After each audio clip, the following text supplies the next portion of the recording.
Hello everyone and welcome to this week's reviews. Sega's iconic video game creation finally speeds onto the big screen.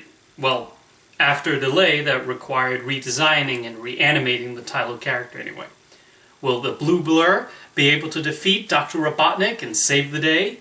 This is Sonic the Hedgehog. It's probably little surprise that the best part of Sonic the Hedgehog is, well, Sonic the Hedgehog.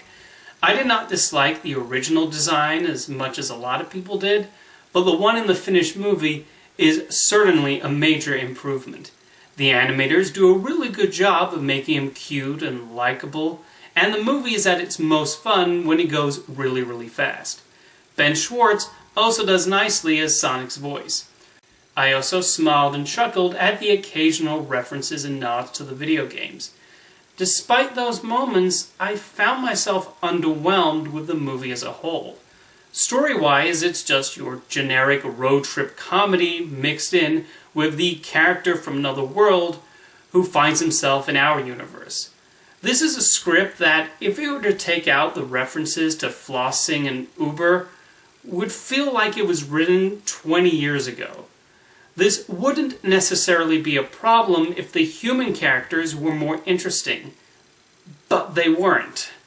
James Marsden's policeman Tom was not somebody I cared much about, and as much as I always appreciate seeing Tika Sumpter in a movie, her character did not contribute that much to the proceedings. And then there's Jim Carrey, who is at his most Jim Carreyist. He is not only chewing the scenery whenever he's on screen, he is gobbling it up. And yet, I did not find myself laughing at his antics. Overall, while it has its cute moments, and I appreciate that the filmmakers tried to include as much of the games as possible, I did not find much entertainment value in Sonic the Hedgehog. Next up is the newest Disney Plus original movie, this one coming from the director of Spotlight. Timmy Failure, Mistakes Were Made. Watching this movie, I sort of see what Tom McCarthy was going for, as he attempts to show a child with an overactive imagination trying to prove himself to the world. And admittedly, we do get a few chuckles early on and moments of creativity, particularly with a polar bear who follows the lead character around. McCarthy and co-writer Stephen Pastis, who also wrote the source material, are also able to populate the town of Portland with a wide variety of characters. My favorite was probably Timmy's mother, and I also appreciated how her boyfriend was written. However, as a whole, Timmy Failure disappointed me, and the reason why was kind of a big one, and that was Timmy himself.